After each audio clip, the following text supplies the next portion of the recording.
supervisi akademik. Insya Allah. Nah, tentunya supervisi akademik itu ada beberapa tahapan ya Bu ya. Ada tahapan pra observasi, observasi dan pasca observasi. Nah, ini kita sesi pertanyaan untuk tahapan pra observasi ya Bu ya. Nah, besok kita akan melaksanakan observasi di dalam kelas Ibu Krista. Yang pertama yaitu materi apa yang akan Ibu ambil untuk melakukan observasi di kelas besok. Untuk materi yang akan saya ambil esok yaitu bentuk-bentuk bangun ruang. Jadi di kelas 1 itu ada materi tentang pengenalan bentuk-bentuk bangun ruang. Gitu ya. Sehingga tujuan yang akan dicapai nanti siswa bisa mengenal bentuk atau bagaimana Bu? Untuk capaian pembelajaran, tujuan pembelajarannya tersebut yaitu siswa akan memperkaya pengalaman dan lebih memahami tentang bangun-bangun ruang, dan siswa lebih mengenal bangun-bangun ruang yang akan saya tunjukkan melalui benda-benda. Berarti tujuan pembelajaran besok dari materi bentuk benda yaitu untuk memahami dan lebih mengenal bentuk benda bagi siswa kelas 1 ya. Nah, kemudian di saat proses pembelajaran itu langkah-langkah apa yang akan Ibu pakai? Untuk langkah-langkah yang saya akan pakai yaitu tahap pertama itu saya akan mendiskusikan dan mengenalkan kepada siswa jenis-jenis bangun ruang yang saya miliki. Nah, nanti akan saya bawakan beberapa contoh seperti kaleng susu, botol minum, kotak kardus. Nah, nanti saya akan umumkan kepada siswa atau kenalkan itu termasuk ke jenis-jenis bangun ruang apa. Dan nanti tahapan kedua siswa akan saya suruh untuk mengelompokkan benda-benda dari yang saya miliki tadi. Berarti Bu Krista nanti akan melakukan bentuk pembelajaran itu melalui media pembelajaran kaleng susu, kemudian tadi apa lagi? Botol minum, kardus bekas. Nah, nanti kalau seandainya sudah Ibu Krista lakukan segala tahapan-tahapan di dalam proses pembelajaran tersebut dan ternyata masih ada kendala di dalam proses pembelajaran, apa yang akan Ibu Krista lakukan? Nanti setelah saya melakukan pembelajaran dan masih ada kendala, nanti saya akan melakukan perbaikan-perbaikan Bu dalam tahapan yang sudah saya sampaikan kepada siswa-siswa tersebut. Oke, baik. Nah, jadi nanti kalau seandainya kendala itu masih berlanjut tentunya ya. Harapan Bu Krista di dalam kelas dan bentuk tanggung jawab Bu Krista di dalam kelas untuk mencapai proses tujuan pembelajaran sesuai dengan tolak ukur keberhasilan itu apa yang akan Ibu Krista lakukan? Semua guru pasti mengharapkan Bu ya kepada siswa itu supaya lebih paham gitu apa yang telah kita sampaikan. Nah, tentunya pasti ada setiap kendala-kendala itu ada di dalam setiap pembelajaran. Nah, untuk itu harapan itu pasti menginginkan peserta didik berhasil dalam memahami pembelajaran. Nah, untuk bentuk tanggung jawabnya saya sebagai guru itu akan terus melakukan inovasi dalam pembelajaran dan dapat mampu menciptakan pembelajaran yang menyenangkan supaya siswa-siswa lebih baik dalam pembelajaran dan memberikan perhatian dan dukungan seperti berbagai bentuk sebagai pujian kepada anak supaya lebih termotivasi dalam pembelajaran. Oke, baik. Jadi Bu Krista besok mengharapkan pembelajaran di dalam bentuk dan bangun ruang ini menciptakan pembelajaran yang menyenangkan di dalam kelas. Semoga besok pembelajaran yang akan Bu Krista lakukan bisa mencapai progres yang diharapkan ya Bu Krista ya. Nah, mungkin itu adalah sesi dari tahapan observasi. Besok kita akan kembali di tahapan observasi. Terima kasih Bu Krista. Selamat siang. Selamat siang.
Mana yang dapat mengelompokkan benda-benda? Coba apa? Maju ke depan. Coba kelompokkan yang sama, benda yang sama.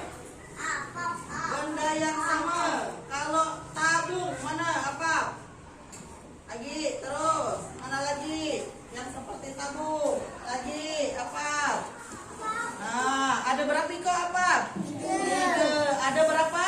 3. Ada 3 benda yang berbentuk tabung. Nah, bawa ambil tempatnya.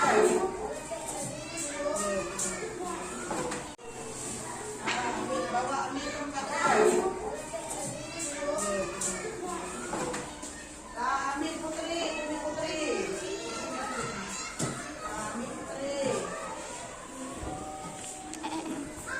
Bila kita selesai tentang belajar tentang materi bentuk, bangun, apa tadi? Datar dan bangun luar. Nah, mudah-mudahan anak-anak ibu semua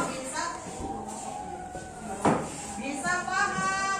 Nah, di luar nanti ataupun di rumah nanti mana yang bentuk bangun luar dan bangun datar ya. Nah, akhir pelajaran ibu tutup dulu. Wabillahi taufiq wal hidayah. Wassalamualaikum warahmatullahi wabarakatuh.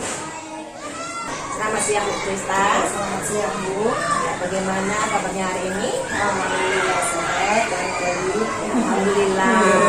Kemarin kita sudah melakukan observasi di kelas. Bagaimana nih perasaan? Alhamdulillah Bu ya, setelah diobservasi dan sebelumnya memang merasa deg-degan dan khawatir dalam pembelajaran tersebut, dan alhamdulillah sekarang merasa lega dan antusias murid pun alhamdulillah baik.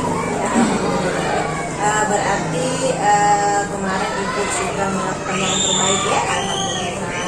Jadi menurut Ibu, apakah pembelajaran yang dilakukan kemarin itu sudah sesuai dengan apa yang diharapkan? Dan alhamdulillah sudah sesuai harapan Bu, dengan strategi dan media pembelajaran yang sudah saya lakukan dan media yang sudah saya bawa untuk pembelajaran itu, dan alhamdulillah peserta didik jadi lebih mudah dalam mengenal bentuk-bentuk bangun ruang dan bangun-bangun datar tersebut. Jadi kemarin siswa sudah mengenal dan memahami apa itu bangun ruang, bangun datar ya Bu ya. Nah tentunya di situ dalam pelajaran itu ada yang menjadi tolak ukur keberhasilan anak-anak dalam kelas ya Bu ya. Nah apakah tolak ukur keberhasilan itu sudah maksimal Ibu dapatkan di pembelajaran kemarin? Alhamdulillah sudah Bu ya. Jadi kalau seandainya di skala 1 sampai 10 itu dalam proses pembelajaran ya 1 sampai 10, nah menurut Ibu Krista, Ibu sudah mencapai skala berapa nih untuk siswa-siswanya? Kalau menurut saya skala maunya sih 10, tapi kadang mungkin skala 8 lah Bu. Udah lumayan ya, udah skala 8 itu tentunya berarti berhasil kemarin melalui media pembelajaran, ada tahu susu.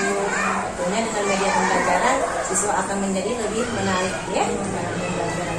Nah selanjutnya setelah melakukan pembelajaran di dalam kelas dengan menggunakan media pembelajaran itu, untuk selanjutnya apa yang akan Ibu Krista lakukan dalam pengembangan siswa dalam pembelajaran di kelas? Tentunya terus melakukan inovasi-inovasi yang bisa meningkatkan semangat belajar peserta didik dan menciptakan pembelajaran yang menyenangkan sehingga anak-anak lebih senang dalam belajar. Nah, jadi kalau tadi yang Ibu ambil dari kata Ibu Krista itu adalah menjadi siswa lebih senang dan menyenangkan. Nah, untuk menjadi siswa yang lebih menyenangkan dan menyenangkan di dalam kelas, tentunya ada pembelajaran yang dilakukan ya Bu. Nah, nanti apa yang akan Ibu lakukan selain melakukan media pembelajaran untuk memberikan kepada siswanya Bu? Nah, di sini kita supaya lebih menarik lagi Bu, nanti akan mengajak siswa saya itu dia lebih ke menemukan hal-hal baru gitu bersama Bu. Jadi kalau menemukan hal-hal baru yang belum pernah mereka kerjakan atau belum pernah mereka laksanakan dalam pembelajaran, maka mereka akan lebih tertarik atau tertantang dalam pembelajaran tersebut, dan saya juga akan terus meningkatkan kreativitas saya dalam menciptakan pembelajaran yang lebih menarik.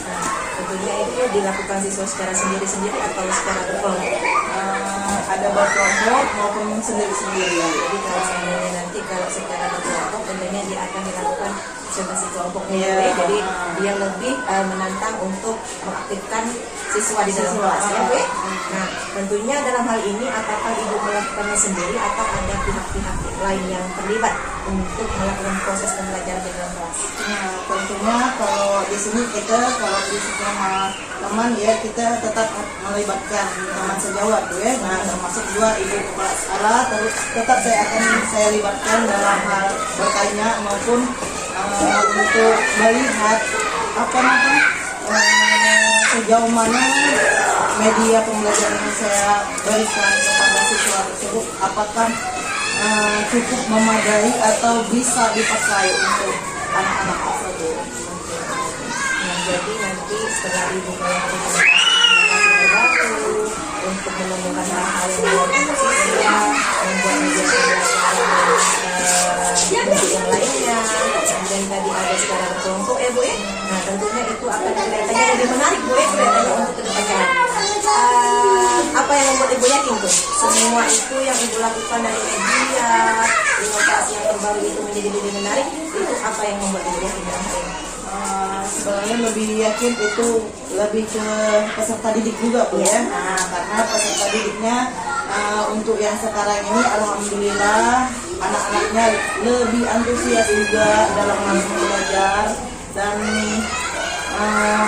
lebih gimana ya, lebih mandiri, kreatif, lebih lebih tertantang tertantang dalam belajar. Jadi kemarin sudah Ibu lakukan observasi di dalam kelas dan Ibu nilai bahwa pembelajaran di dalam kelas Fiesta sudah menyenangkan untuk siswa-siswinya, sudah bagus, luar biasa sekali. Ibu mengucapkan terima kasih kepada Ibu Fiesta.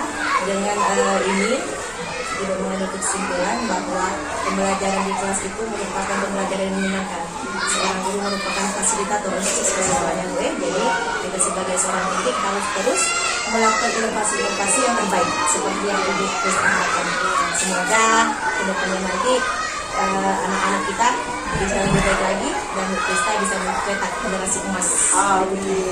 Terima kasih Bu Fiesta. Makasih Ibu. Selamat Masukannya. siang. Selamat siang.